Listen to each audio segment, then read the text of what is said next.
Hello, my friends. This is Andy Falco Jimenez coming to you live for the Andy Falco Show. I'm here in Yorba Linda, California, and it's September 1st, and this is the beginning of not a new show, but a rebirth of the Andy Falco Show. As summer is ending and the kids are back in school, they've just had their first week back in school. And as we are now approaching the election of 2024, and some of the things that are occurring in not only locally here, but internationally, nationally, what have you, I think it's important to add just one more voice, and that's my voice, in bringing you some interviews of people that I think are important for you to hear about. Because one of the most important things is that you understand that locally we need to pay attention to what's happening locally. We need to be involved in what's happening locally. And so on the Andy Falco Show, we will be discussing the issues that affect us here locally. And here means North Orange County. But if you're not from North Orange County and you're from some other state or another country, I still think that some of the things we'll be talking about are important for you to listen to, because now you can do the same thing in your neck of the woods, wherever that may be. So, of course, that means I will be addressing many things that affect us here in the North Orange County area, but also in California, and like I said, nationally and internationally. And then I want to make sure and stress the importance of you giving me feedback in the comments, or either send me a message on Messenger on Facebook if you're watching on Messenger, or if you're watching on Facebook, that you can send me a note saying, you know what, I've been hearing about this thing happening, or I've been hearing that this one business is getting close to closing down, but it's a great business. Just whatever it is you think that I need to know about, I would hope that you will participate and keep me abreast of what's happening. All right. So today, what I'm going to be talking about as far as my first story is, I want to show you what happens when people fight hard and don't give up. For example, when a group of people is actively trying to destroy families and the overall health and education of our children, that's the time that parents must, I was going to say need, it's not a need, they must stand up and actively fight to stop the nonsense and bring in leadership that will work hard to fix the crazy. We've had some crazy around here. Now, I know in other areas of our great nation, it's even crazier. So I do want to encourage you, if you're watching this and you live in one of these other areas where it's just gone nuts, learn from what we were able to do here. And that is that we had parents here in the Placentia Yorba Linda Unified School District who fought hard and did not give up. And I want to share with you what happens and the results of that kind of fight. The next story is, I want to share an interview I did with a gentleman by the name of Slava. He is the owner of the new UFC gym that's going up in Brea. And I cannot, express the importance of supporting new businesses and, of course, old businesses, especially with the economy as horrible as it is, and the condition that it's in is just unfortunate. But we need to support these businesses. And so if you can't afford to personally maybe sign up for the UFC gym or be a part of the UFC gym, tell other people about it. Maybe share this video or the video that I have stand alone, which the link is for the interview by itself is in the description. And so you can just share that out to somebody and say, hey, I know that you have been looking for a new gym here in the area, and send them that link so they can hear a little bit more about what's going to be in that gym. I'll be playing that video of that interview a little bit later on. But before I get into that, I just want you to make sure and pay attention to some of the links for some of the sponsors I have for this show. One of them is LifeWise. Great products. We have one I always like to talk about, which is Dream. Dream and Clarity are both stamps, kind of a stamp that you take out, kind of like those breath mints that you put in your mouth and it dissolves in your mouth. Well, the Dream you take just before you go to bed, and within about, I don't know, maybe 30 seconds, it begins to go to work and you will fall asleep and have a great night's sleep. And I use it all the time. I just used it as I went on a trip to Virginia. And when I got there, because I had to wake up early the next morning, and because it's a 3-hour difference, I took Dream, went right to sleep. And then when I woke up in the morning, I took this product. It's called Clarity, which you can't see there. But that wakes you up in the morning and gives you clarity to take on the day. So go to livelifewise.tv. That's the URL you need to use to go there and try out those products. You can also join me as a member of the company and share and earn by sharing out the link. And then StreamYard, which is the program I'm using right now to stream to you. If you have a show that you want to do, if you want to do something like my wife and I do, which is a devotional, and we share that reading of the devotional and our comments about the devotional and the scripture that are involved in that, you can use StreamYard to do that. Go to this link right here, which is getstreamyardnow.com. Getstreamyardnow.com. Go there and begin using it. You can use it for free for a period of time and try it out. So do that. And then, of course, we would love for you to go to our ministry, which is resurrectministry.com. Go to resurrectministry.com, where you'll find our show, Living Fearless Devotional, and a whole bunch of other stuff to get there. One last thing I want to share with you is on my next show, what I would like to do is interview my wife, Hedieh. She writes for the Christian Post. She just wrote this great article called Could the BRICS Alliance Bring Devastation to the United States? BRICS is an alliance that is going to simply take over, simply put, the dollar.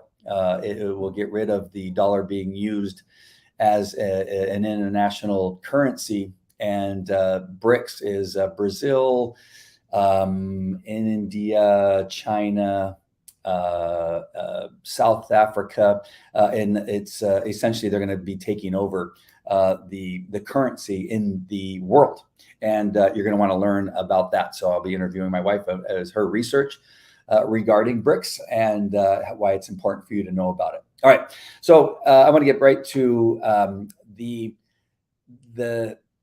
the issue and the importance of fighting back when you can see in all these school districts and in many states where they are trying to become the parent to your children or your grandchildren or your nieces and nephews, and why it is that you need to stand up, because essentially what they are trying to do, they being the left, the Democrat Party, and I would say even in some cases you got some rhinos on the Republican Party that are supporting this, that it is more important that the government raise your children than it is for you to raise your children. And they are trying to do so by indoctrinating them in a whole bunch of things that are just simply morally wrong and deadly to children in many ways. And so it is your involvement that is going to be the only thing that fights back and brings back education to our public schools, because they're really using the public schools to destroy families, to take over your children's minds, to teach them that common sense and just truthful statements are not what they think they are. That no longer this 2 + 2 = 4. That there's more than two genders, that they can become whatever it is that they want. They can become a dog or a horse or what have you. And your parents, if they don't believe that, then they are the enemy.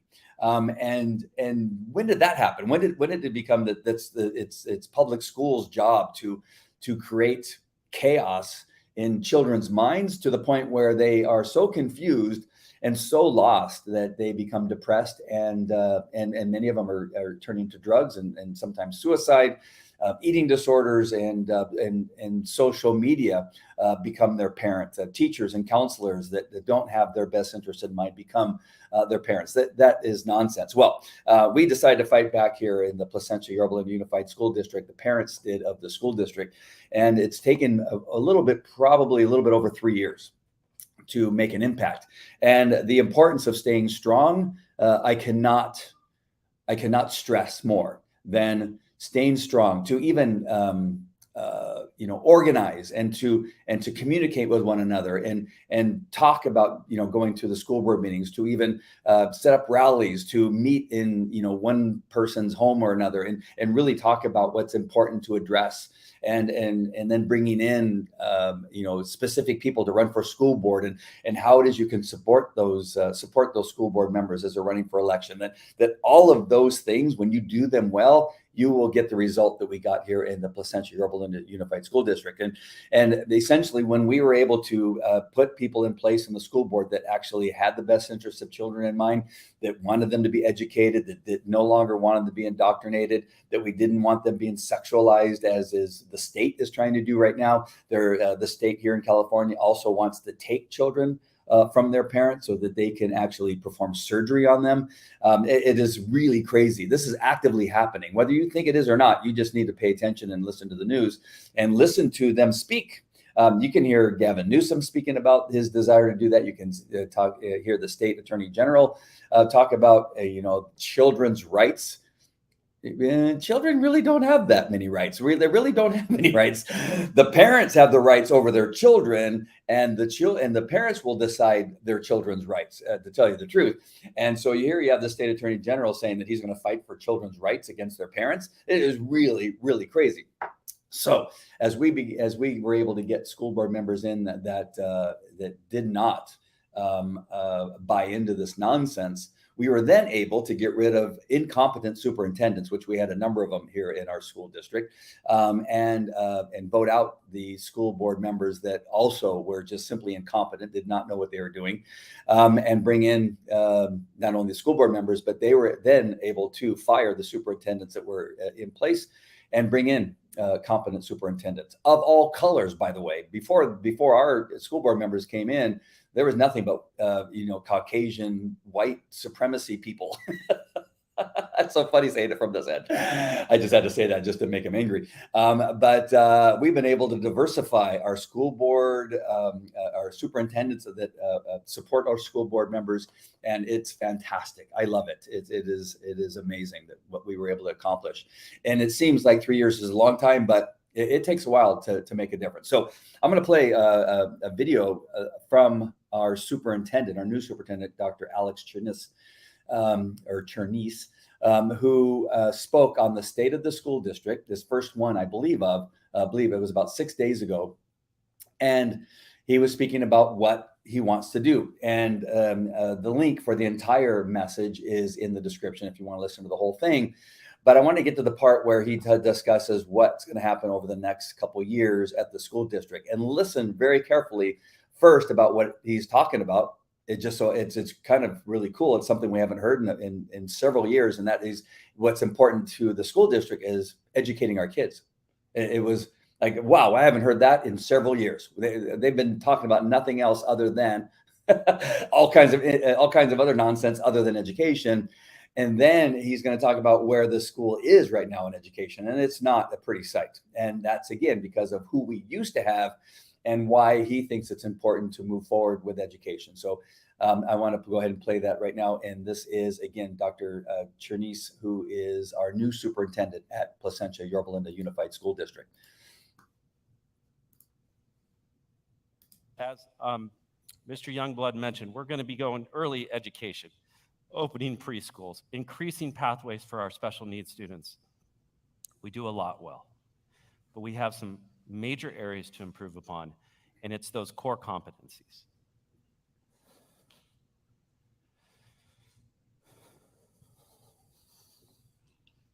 So this year, next year, and the next year, our goals are going to be the same. It's going to be focusing on improving student achievement, increasing competency in reading and math, increasing competency with our significant subgroups, our English learners, our special needs students. And we're going to talk about how to do that. So we have about half of our students in PYL that are not achieving at grade level.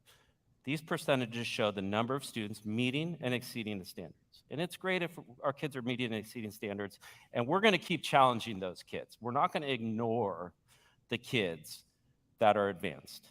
We're going to keep challenging them. But we're also going to make sure that these numbers change. All of our kids, the vast majority of our kids should be at grade level.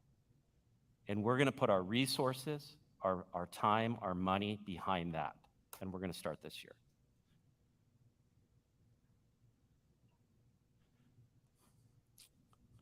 This is one of our subgroups.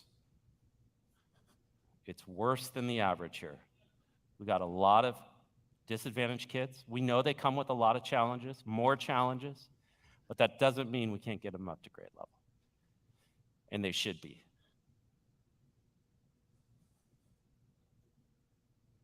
English language learners. You know, mathematics used to be that level playing field, right? Because less language. And when Common Core came in, the language was infused into math. Not a bad thing, but what was unfortunate is when that happened, they removed the foundational math component to our curriculum. And so with language-based mathematics, our English language learners are now at a disadvantage also in mathematics. That's not acceptable. We are going to go back to the basics. We're going to infuse foundational mathematics into our curriculum. And we're going to start this year.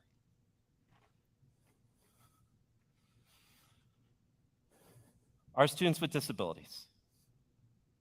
2 out of 10 are at grade level. Not okay. Certificate of completions. We're going to try to not fully eliminate them, but encourage kids to get diplomas. And we do that by keeping them in general ed classes. We do that through inclusion. We do that by a new program at El Camino, where students, instead of going to our Venture Academy after 12th grade, they're going to go to El Camino and finish up and get their diploma. Let's give a hand for that. Yes.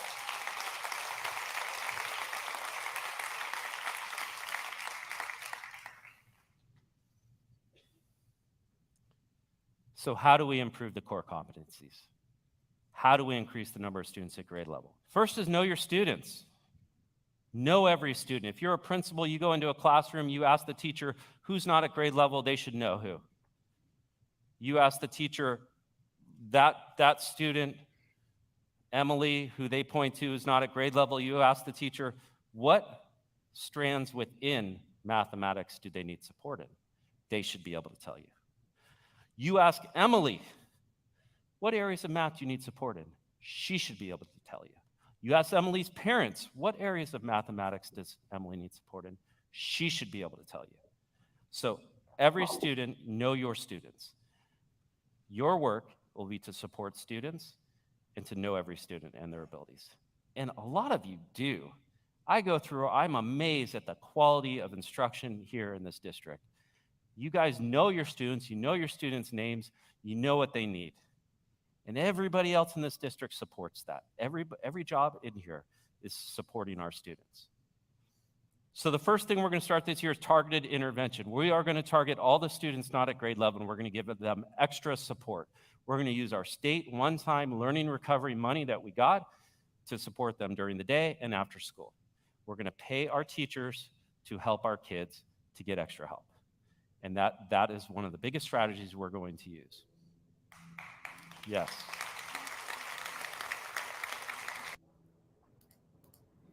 All right. Yeah, just to touch on a few things that he talked about there is the lack of education that's been going on for the last several years. And it's not like, it's going to sound, this may sound bad to people that don't understand where we live here in Orange County, is that there's no reason, based on the demographics and the people that live in this area, that our children should be, that 50% or less than 50% of the kids are not performing at grade level. How is it possible that in the Placentia Yorba Linda Unified School District, where we have no reason, we have some areas, some low-income areas, we have some areas that are maybe slightly depressed and that kind of stuff, but not like, look at San Francisco, for instance, or LA. You know, I just want to say that if we can't make it, what do you think is happening in these other school districts that really struggle financially, that really struggle with, really bad drug problems? We have drug problems here, but there's areas in this country, and especially in the state, that really struggle. I mean, how bad did our leadership fail our kids here in this district that we have less than 50% of the kids at grade level. I mean, we heard in Texas that there are some school districts that none of the kids that were graduating could meet the very basics of being at grade level. But again, it was really shocking prior. I mean, it was probably 2 years ago, the first time that I saw that. I think it was something like 40% of the kids were at grade level. We should be, I mean, being at grade level to me is failing our kids. Being at grade level is failing because those are just minimum standards. And I tell my kids all the time, so when they want to go play in sports, whether it's my son who's on lacrosse or my daughters that are in cheerleading, is that I'm not going to pay for you to be mediocre. I'm not going to put you in something if you're not willing to at least try to be the best. If you try to be the best one on the team, if you try to put your best effort to that level, you will be above mediocre. I mean, you almost can't help it. If you are trying to become number one on a team of 30 or 40 people, you should at least, with that kind of effort, be 10, right? You should be above the 50%. And that's my expectation because it's not cheap to put these kids in school. We're talking, I just spent today just another $500 on cheerleading. It's like every month, it's 2 or 3 times I'm paying $500 to $600 towards something towards cheerleading over the last 3 or 4 months. And so it's not inexpensive. And if I have to work that hard to make that money, I tell my kids all the time, I expect you to work hard. If I have to work hard, you have to work hard. And so getting back to the education part of it, if a teacher and counselors and librarians and all the supporting staff are getting paid to do a job and they're being paid to do one job, and that is to educate, or that is to make sure that they have the resources they need to become educated. If everybody's operating at a high level, there's no way that only 40% or less, because on some of those charts it was like 10%, are at level. If that is your one job, and that was my whole argument when I would get up and speak at the school board meeting, you have one job to do and you're failing.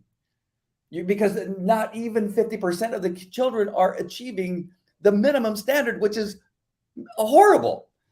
And I've been training police dogs for 40 years. And the state of California, the police officer standards and training is the minimum standards that a canine handler and their dog have to achieve is ridiculously low. And I would tell handlers all the time, I said, if you can't meet these standards, something's wrong. You just need to wake up in the morning and comb your hair.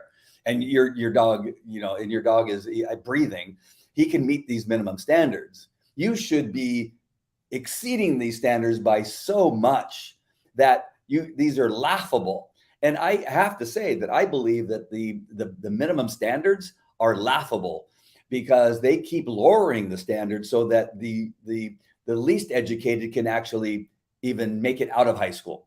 So I know this has been a very long rant, but truly we have been failing these kids here in the school district. So I think that I think it's important that when Dr. Chernis is speaking there, is that he sees it too. Because I've talked to him. I've spent time in his office. My wife and I met with him personally in the office, and I've talked to him on the phone, and we've exchanged a few text messages here and there. And I think there is a level of like, wow, you guys here in Placentia Urban Unified School District have so many resources. You have so many parents who do care that. This is shocking. I think I haven't asked him. I should ask him. I'm not sure if he would tell me. I think there's a level of shock. Like, wait a minute. How is it possible that a school district with this amount of resources, this amount of support from parents who showed up? We filled that school board meeting to where we had to have chairs on the outside of the school board meeting. That you're at below 50% achieving reading, writing, counting, and thinking that all just in those 4 areas, you're below standard. It would in a school, you can't meet these minimum standards. It's totally ridiculous. So obviously what he's saying there is that, okay, we're going to do something that this district has not done a long time, and we're going to focus on education. What? It's like people go, what? We're just wait, no, we need to see how many different colored flags we can fly. We need to find out how many months out of the school year that we can have this have Pride Month. Can we have it more than once a year?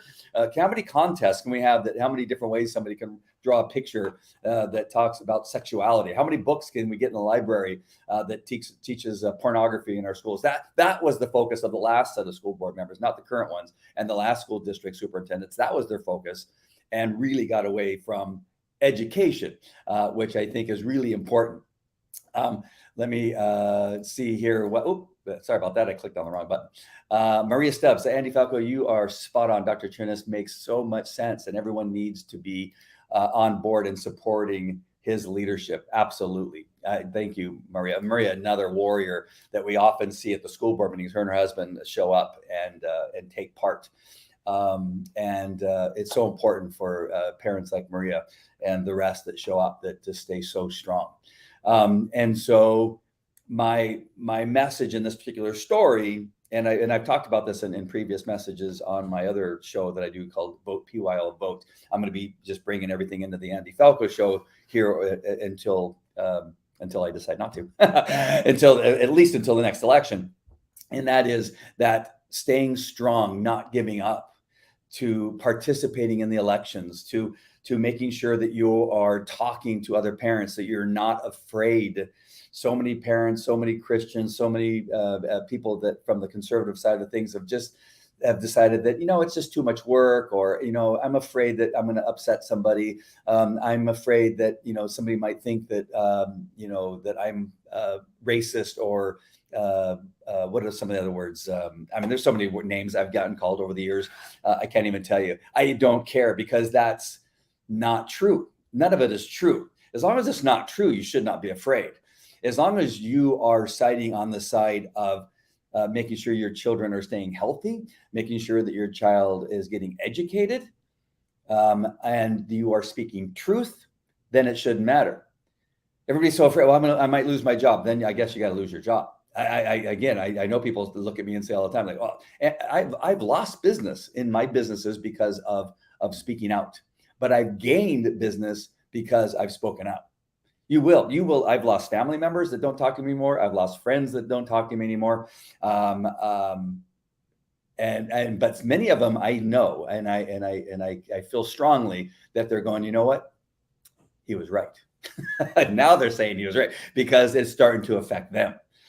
So at some point, it will get bad enough for them that they will see the light, or they won't. And there's nothing you can do for those people. So stay strong, work hard, be supportive, look to people in your community that you can raise up and say, you know what, listen, I think that you could do this job. I think, because we have a couple of board seats that are going to be coming available, but I can't run because it's not in my area, that you may know somebody in those areas that you go, you know what, I've seen how you talk. I know what you believe. I think you would be a great candidate for this school board position that may become. They might not have thought about it, because those are the people that we need. Those people that, you know what, they're not politicians. They're not tyrants of any sort, but they do have common sense. They do want their community to be better, because we're educating our children.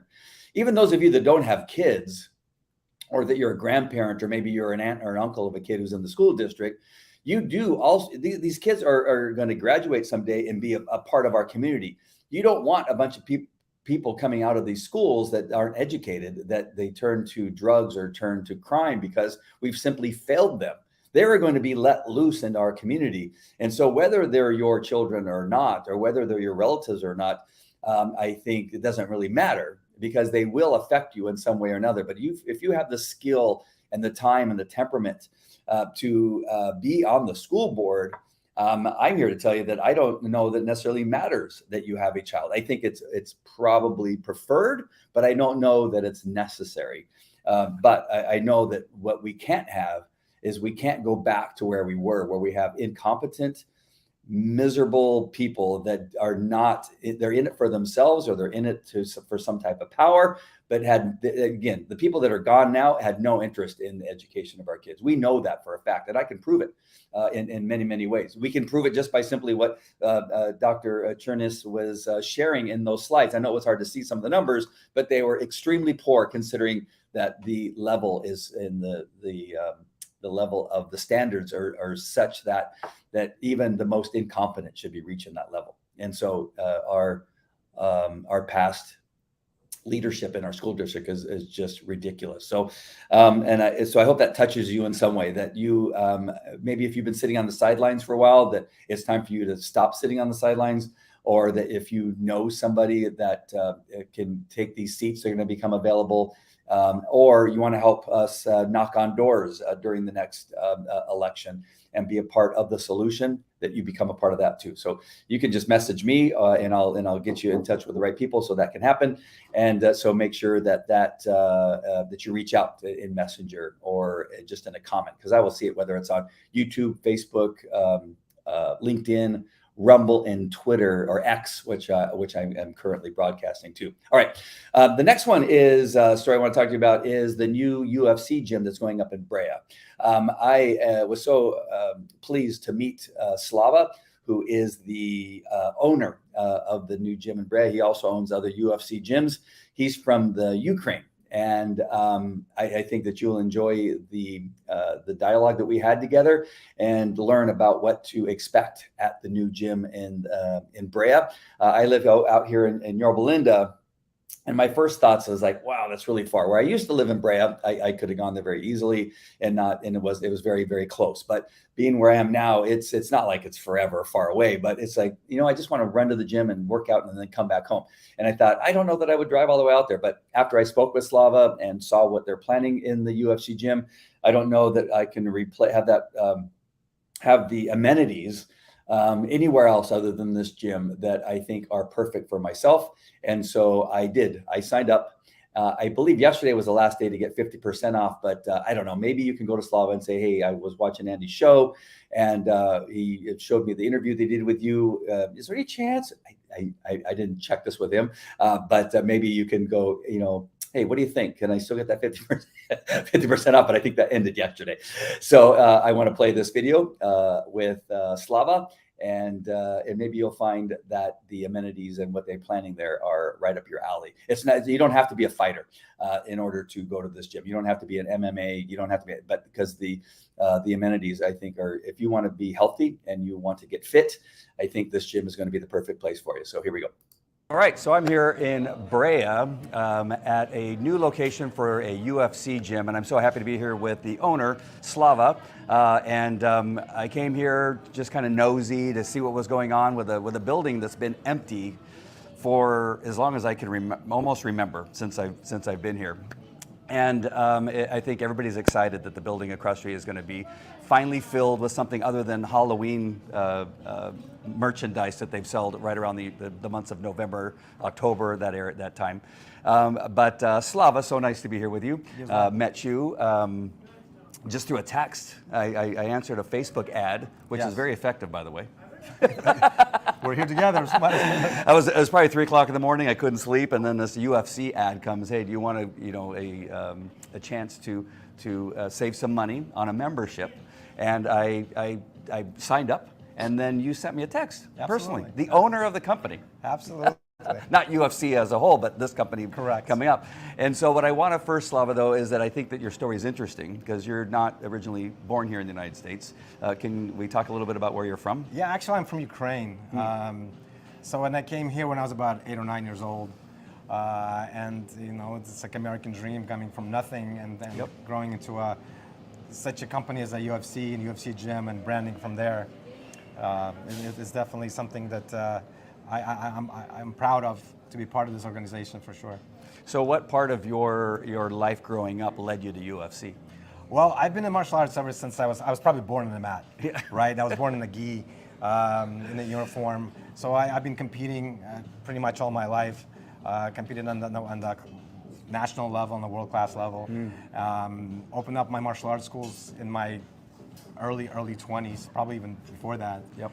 And then started out with one school and then grew to about 5 schools throughout Southern California. And then my students who've been with me for many years actually just bought me out. And then decided to go join the UFC brand, since I've been a UFC fan since the very first one. Yep. Yeah. In 1993, I was actually at the very first UFC event in Denver. Oh, really? With only like 40 people in the stands. Yeah. And now we have gazillion members throughout. Yeah, I used to be a fan of boxing growing up. Of course, I grew up around Muhammad Ali's time, Yes. and that's my memory, sitting down there with my dad on a black and white television set with rabbit ears that had tinfoil on them, Yeah. watching the fight, the Rumble in the Jungle. Absolutely. I don't know that anybody really saw this UFC style of fighting, this MMA style of fighting, cage match type of thing, until we saw, maybe a movie. I can't think of the movie now, but Mel Gibson, what was that name of that movie? But but they're fighting out in the desert, on the cage with Tina Turner, and then it becomes a reality. Yeah. Do you remember back in those days when it first began? Did people think that they were crazy, that they're really going to do something like a UFC style match? Yeah, I mean, it was basically, the concept was to see, first of all, the Ultimate Fighting Championship originally was called the Ultimate Fighting Challenge, to see what was the best art out there. Yep. Karate versus judo, judo versus boxing, boxing versus taekwondo, and so forth. And then, of course, Brazilian Jiu-Jitsu came to play, and they changed the whole world. Yep. Brazilian Jiu-Jitsu basically put themselves on the map, United States and worldwide, and now it's probably, MMA is now the fastest growing sport in the world besides soccer. Wow. So how does UFC turn into a gym? How did that come about? Great question. UFC Gym basically has the most prominent and fittest athletes in the world. So the concept came about to have a UFC style fitness level to an everyday person, where you don't have to fight, you don't have to beat up on each other. We all have jobs in the morning, but become that fit level of a UFC fighter. Right. Because in our gyms, we don't just exercise, we train. We train to become better. We have the fighting spirit in us. Everybody's got to fight. Yep. And that's how the concept came about. And the company's only began in 2009. Oh, wow. And we grew literally, we're 40 countries now. That's amazing. Yeah, we have about 980 gyms in the development. With this kind of flagship location and everybody else, we're going to be probably #1 in the world within a few years. Right. So I understand that you cater to both men and women, but I just want to talk about men for a minute. Absolutely. I do a podcast called Fearless Man Podcast, and one of the goals in that podcast is to help men bring back a level of masculinity that I believe has been missing. I'm not going to bring you into this discussion, but bringing up kids, Yes. to understand their. To be a warrior spirit. Not that they need to beat up on everybody, because usually with martial arts, one of the things that you learn is restraint, and to walk around proudly so that you don't have to be in a fight. Can you speak to that? Do you see that as one of the hallmarks of the UFC training programs that you have? Is that it really helps even kids grow up and understand the importance of being strong, masculine warriors, but not overly so. 100%. And this is why we have a youth program. We start training children from the age of 6 years old. Sometimes we make exception at 5, but typically 6 years old and up. We train people. It started out as an anti-bullying class, right? Oh, nice. Yeah, so we're definitely about discipline, right? Not about learning how to fight, but how to defend yourself, yet bring the level of, like you mentioned, discipline, so you don't have to fight. Right. Like, I've been training for 47 years, and first thing I do is avoid all altercation, right? Yes. Even though I'm trained, I will still say, hey, let's go grab a beer together, right? Instead of show my masculinity by fighting. Right. That's not masculinity. Right. It's the control aspect of it all, is to show, that you're in control of yourself and surroundings around you. Exactly. So our kids are basically brought up from 6-year-old up to bring discipline. We take them through different classes, conditioning classes, martial arts classes, and events where they actually compete and they grow with the gym environment. All right. So maybe we'll come back to this talk, but I think it's important, and I think we'll come back for another interview and talk about that kind of thing. But I want to get to the gym that's getting ready to open. This isn't your first gym. You have other gyms that you've opened and you have throughout Southern California. And so you have experience. Let's first talk a little bit about what you have out there already and why you chose to do what you're doing here in this location. Yeah, so my first UFC gym was in Oxnard, California. It's a beautiful gym. We've got 4,000 members over there right now. My other gym was in Glendale, which we recently sold. And I am looking at other locations, as a matter of fact. There's numerous locations in and out of the state. So we're definitely going to be expanding big time. But the one in Brea is deep, close to my heart. Only because when you mentioned that the building was closed for 12 years, and I want to bring pizzazz and excitement and entertainment to the community, which is going to help also the merchants around us. But again, this is such an epic building, and I probably saw 30, 40 buildings before I saw this one, and then my heart just stopped, and I said, okay, this is it. And it's been in the works for 2 years. Oh, wow. 2 years going. In fact, August is when I found it 2 years ago, and we're already about to open doors in about 2 weeks from now. So I am a longtime resident of Brea and a business owner in Brea.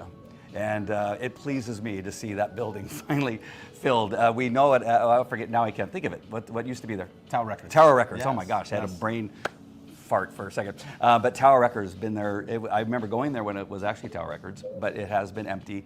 And I know that this area in the downtown area really could use a magnet like a UFC gym, the size of this one. Yes. And one of the things you talked about is that there is actually a benefit. I don't know if you could talk about it or not. There's a benefit to members being a member at this gym and being patronizing the local restaurants. Oh, of course. So our gym is unlike any other gym, right? We're a community gym. We do a lot of fundraising. We do a lot of events, and we support our local people in the neighborhood, right? All the businesses. So we're expecting to have 1,000 people go through per day through the gym, and we basically actually made it beneficial for the merchants around that they get 20% off through a lot of restaurants in downtown Brea. So not only that, they get fitness as a sense of our gym, but also benefits of the community. Wow, that's awesome. Yeah, I love that, and I love this town so much. I don't live here anymore. I live in Yorba Linda now, but I live in Ventura County. Yeah, we may be coming back, but I'm so happy. This is a really great town with some great people. It really is. I live in Ventura County, and I'm actually thinking twice now about moving out here. You should. Yeah, I'd love to be neighbors. There you go. I want to talk about the facility of what people can expect to find once they become members here, because that's what sold me. I saw the building, and I was thinking, I live all the way in Yorba Linda. Why would I drive all the way over here? And once you began to tell me what you're going to offer in this location, it makes the drive worthwhile. So can we talk a little bit about what we're going to find here? So this is going to be our flagship location, the best of the best. No expenses spared. We got the luxury of Equinox Gym with the UFC Edge. Oh, wow. We got a combination of everything. We got everything you could possibly think about. We are actually a performance gym, right? We want everybody to feel good about themselves and the gym itself. So we're offering absolutely everything. We'll be open 24 hours a day. We're the only gym in the area. We'll be open 24 hours a day. That's great. We're going to be offering kids and adults classes. We have everything that all the other gyms offer, but they don't offer, we offer. That is, we offer spinning classes, Zumba, yoga, dry sauna, and so forth. But on top of that, we also offer youth program. We often offer MMA classes, conditioning classes. We offer self-defense classes for women, anti-bullying classes for kids, jiu-jitsu, kickboxing, boxing, wrestling, you name it. Wow. And then There's a lot of employees. That's right. A lot of coaches and employees. Yes, we're going to have over 50, 60 employees for gosh. sure. Wow. And we're going to have probably 25, 30 coaches in the building. And all our coaches are certified, not just somebody off the street. We actually take them to a grueling UFC gym certification themselves. Yeah. And then I put a day spa in there. That benefits the recovery system, where you have cryotherapy, red light therapy, infrared sauna, tanning, you name it, we have it. It's going to be the biggest one in the country at this point, and that's part of the membership base that we're offering. I'm really looking forward to the cryotherapy. Cryotherapy. Yes. I don't know why I can't say that, because at 62, I still am going to be playing ice hockey. Absolutely. I have 6 kids. I play lacrosse with my sons who all play lacrosse. And I have a few little aches and pains here and there. Yes. Not because I'm old, That's right. But can you explain a little bit about that cryotherapy? Cryotherapy is basically, it's got a lot of benefits. It's basically 21st century ice bath, right? You don't get hypothermia with cryotherapy versus ice bath, but it's got a lot of benefits. Your immune system goes up. You hardly ever get sick because you're basically in there for 2-3 minutes at minus 160 degrees. Right. So yeah. So what happens is your body goes into a defense mechanism because of the cold. Right. So all your organs, your liver, your kidney, your heart, suck up all your blood for those 3 minutes. And once you come out to a room temperature, brand new blood splashes out. So you don't have any more aches and pains. Yep. Right. You don't feel that anymore. You suddenly can touch your toes. The tendonitis is gone. But there's a lot of other benefits to it. Right. Testosterone level for men goes through the roof. Right, your dopamine level goes through the roof. Back to masculinity. That's right. So that's why a lot of police officers they use the cryotherapy before their shifts, so to be alert all day long without getting tired. Oh wow! And the next thing is it actually burns 350 to 500 calories per 3 minutes. That's an hour and a half on a treadmill in 3 minutes time. That's fantastic. So basically, if you think about it, without doing anything, you lose about 40 pounds a year. That's fantastic. Yeah. Wow. I had to go on a carnivore diet, lost 17 pounds on a carnivore diet. That's but fantastic. I want to go back to eating some cookies. I'd rather go to carnivore. I'll take my steak. Right. For sure. You also have a little bar, a nutrition bar that you're going to have there? We have a nutrition bar which is basically going to get you your protein intake, right? We have our own recipes for protein shakes. We have prep meals. So if you're running late, going to work, we have your tri-tips, your enchiladas, your salmons. We're going to be Really? Yes, we're going to have prep meals there, and of course the heart of our gym is the Octagon. Yes, I was just going to talk about the that. Octagon is our heart and soul of the gym, where people train in their one-on-one training, group classes, and so forth, and the kids love it too. Yeah, that's going to be so much fun. Yeah. So I noticed where you put it. We're going to show a video of the pre-construction. I just went in there and took some video of where it's going to be, and then above that, you're going to have like a little viewing area because you have a hole cut in the floor of the upper stairs, where you can lean up, and there's going to be lights and that kind of stuff. That's really a great idea. Yeah. We have observation deck basically surrounding the Octagon, so people can actually watch and get curious and going to try to join those classes. Absolutely. We're going to have events in there. We're going to have tournaments. We have contests and so forth. Yep. And you said you're going to have a viewing area for out-of-town UFC fights? Is that yes, we have what's called our fight nights, right, party, where basically we have a 16-foot video wall and we offer free pay-per-view events to all our members. We're going to put out chairs. We're going to have vendors. We're going to have a party. We have tacos. We're going to have all kinds of food. Yep. And basically have a party going. Well, I can say I'm super excited. I'm so thankful for you giving me like a little look at everything as it's being built.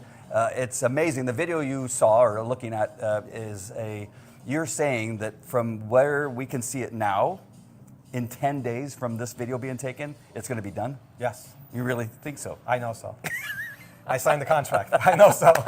I cannot wait. I'm so happy. I thought I was going to have to wait like a month or two. Yeah, no. Wow. Yeah, equipment's actually coming in already next Saturday, next Monday. Oh, wow. Yeah, we're coming along. All right. And then with our memberships also, you are able to use any gym that we have nationwide, including worldwide. We just opened up in Bolivia, Israel, Germany. We have other gyms that are coming to worldwide. That's fantastic. Anywhere you go, you'll be able to join the gym. Wow. So, my friends, this is there's so much to talk about. I don't even think we scratched the surface. But on Brea Boulevard, the old Tower Records building, for you, those of you that live in the area, you've all seen it. It's a very distinct building. At the intersection of Birch and Brea Boulevard is the building itself. That's not where you go and sign up, but you go across the street on Brea Boulevard, and you'll see the building and the flags and the easy ups that are out front. Come over here and sign up. I took advantage of it. Again, a Facebook post drew me in. Came in here and met Slava, who sent me the text message, and I really appreciate that. Everybody here has been fantastic.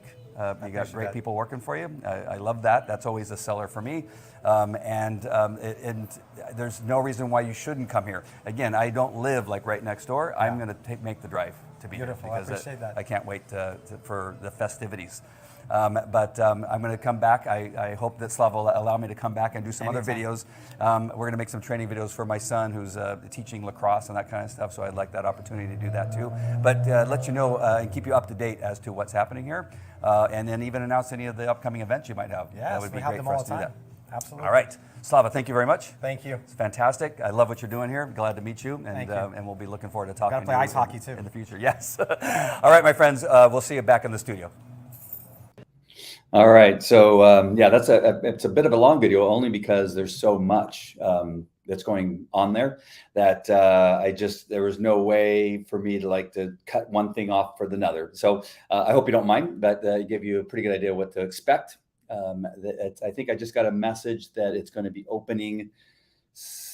Oh my gosh, I don't even want to give you I think September 7th, but I will confirm that on the next show and let you know for sure. But looks like it's going to be a great place, and I look forward to doing other shows from there to share some of the up and coming events and that kind of stuff. I think it's going to be a great place. All right, my friends, that's it for the new version of the Andy Falco Show. And again, if you wouldn't mind sharing this out to your social audience, whoever it is that you have following you, if you just put it on your platforms, that would be great. And again, make sure and click on the links for our sponsors just to check them out, that you may find something there that you will find useful. All right, so that is it for today. I hope you guys have a great day, and I will see you on the next one. Again, I should be interviewing my wife, Hedieh, on her article about bricks. And I think you'll find that extremely interesting. I learned so much about what's happening and why it's important that we need to know so we can prepare accordingly. All right, my friends, that's it. I'll talk to you later. Take care. Bye.